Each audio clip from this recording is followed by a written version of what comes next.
All right, so in this lesson, we're going to be talking something about what's called the side splitter theorem. The side splitter theorem is a really big, important concept in similarity, so let's take a look at it. So in exercise 1, in the diagram shown of triangle ADE, line segment BC has been drawn such that it is parallel to DE. The first thing they want us to do is justify why triangle ABC is similar to triangle ADE. Well, since these two lines are parallel, then we know that this angle is congruent to this angle. So since BC is parallel to DE, we know that angle ABC is congruent to angle ADE, and angle ACB is congruent to angle AED. So by angle similarity, triangle ABC is similar to triangle ADE. So let's look at B. So if AB is equal to 6, AD, this whole thing is 10, AC is 9. We want to set up and solve a proportion to find the value of this whole thing. Okay, now I'm going to redraw these triangles. I find it much more helpful to set up to redraw these triangles if I have a diagram that looks like this, so I can see kind of better which sides correspond to what other sides. Okay, so I'm going to set a proportion. Now, as you guys know, should know by now, there's multiple different ways that we can set a proportion, but I'm going to do 6 over 10 is equal to 9 over x. Okay? So 6 times x is 6x, and then we get 9 times 10, which is 90. And then 6 divided by 90, x is equal to 15. So the length of AE is equal to 15. Okay, so for part C, we want to find the following ratios of lengths in their simplest forms and compare. So what do we notice about them?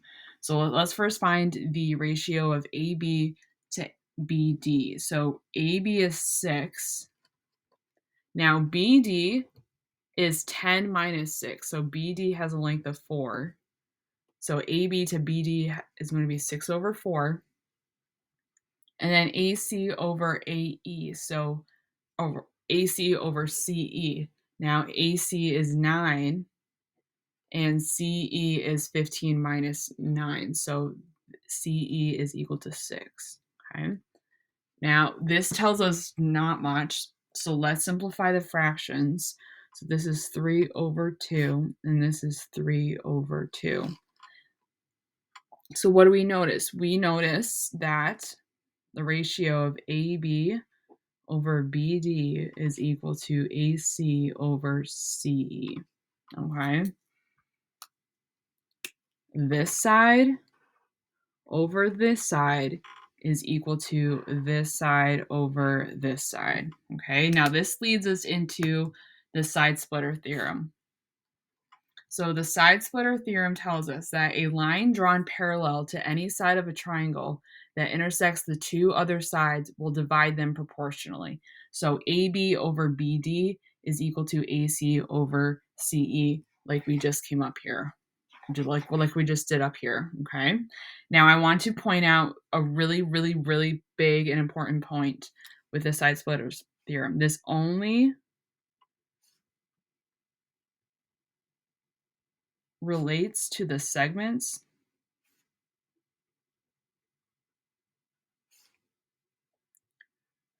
lengths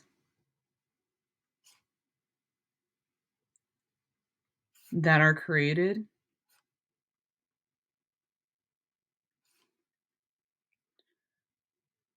when the parallel lines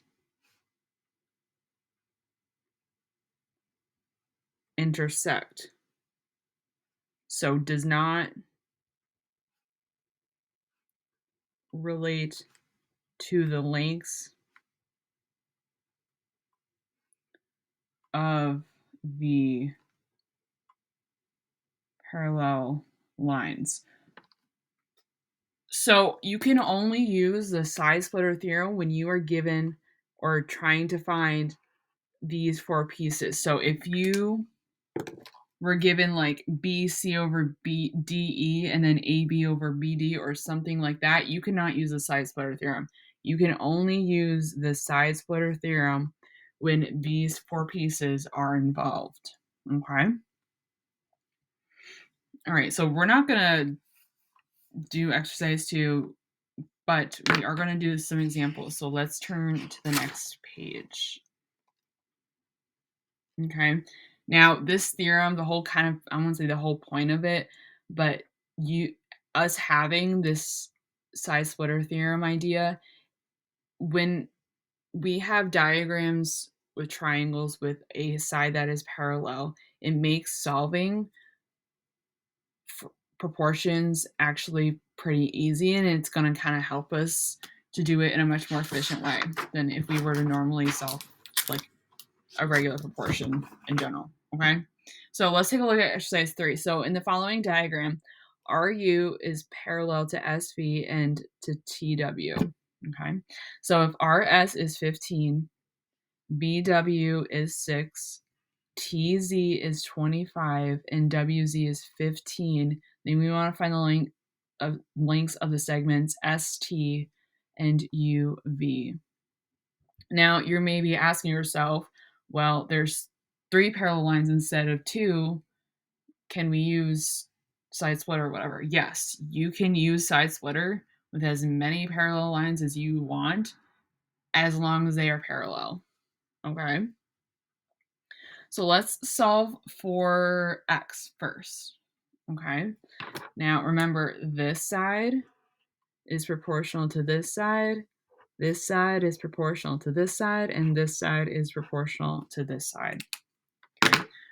So to set up a proportion to solve for x, we're going to use 25.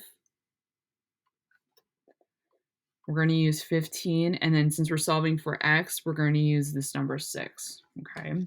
So again, one of the ways we can set up this proportion is 25 over x is equal to 15 over 6. All right, so let's solve this proportion. So 6 times 25 is 150. So we get 15 times is equal to 15x. And then 150 divided by 15 is 10. So x is equal to 10. All right, so now let's solve for y. So I'm going to use 25, and I'm going to use 15 again.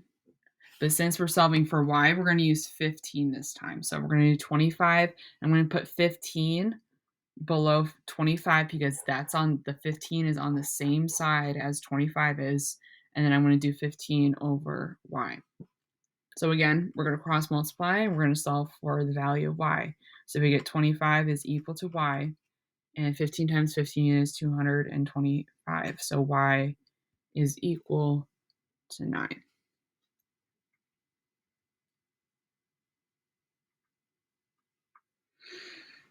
All right. All right, so let's take a look at exercise 4. So a right triangle has had one of its legs divided into segments of lengths 2, 3, and 5 as shown.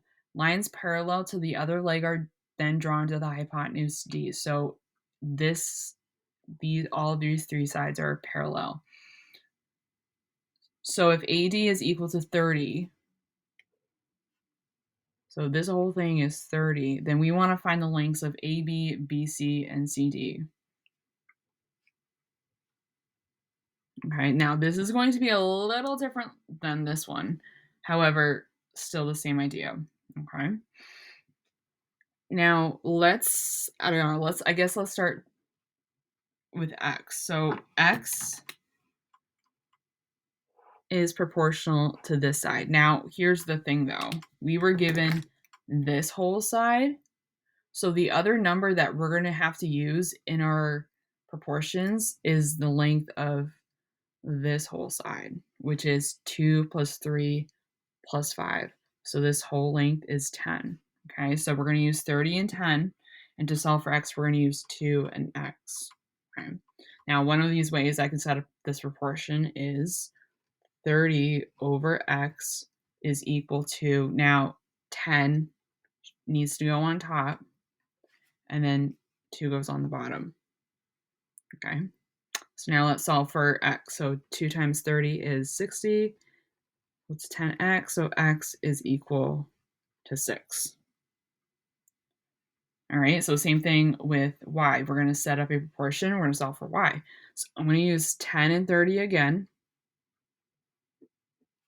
Now it's this side that is proportional to the y. So we're going to use 3, and that's going to be below 10, and we're going to use y. So y times 10 is 10y, and this is 90. So 90 divided by 10 is 9. So y is equal to 9. All right, we're going to do the same thing with the last one. So again, this one is proportional to this one. And I'm going to do it right here. So I'm going to do 10 over 5 is equal to 30 over z. So z times 10 is 10z, and this is 150. So z is equal to 15.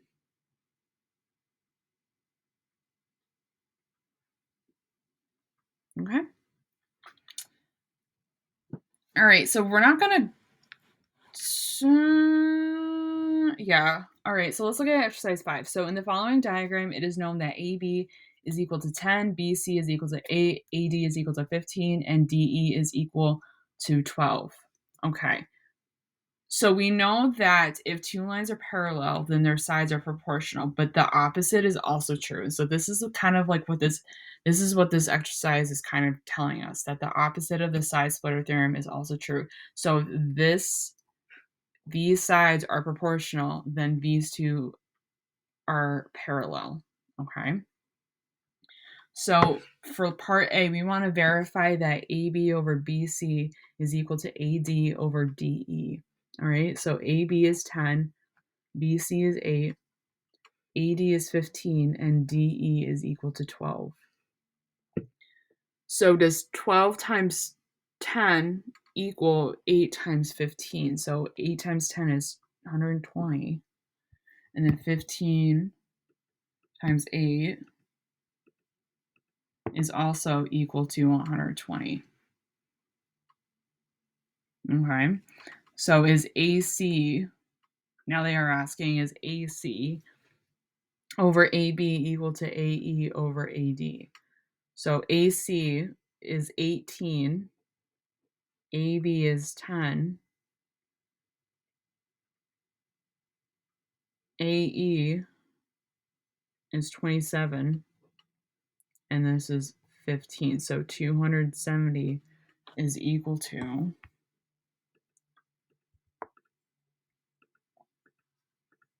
270.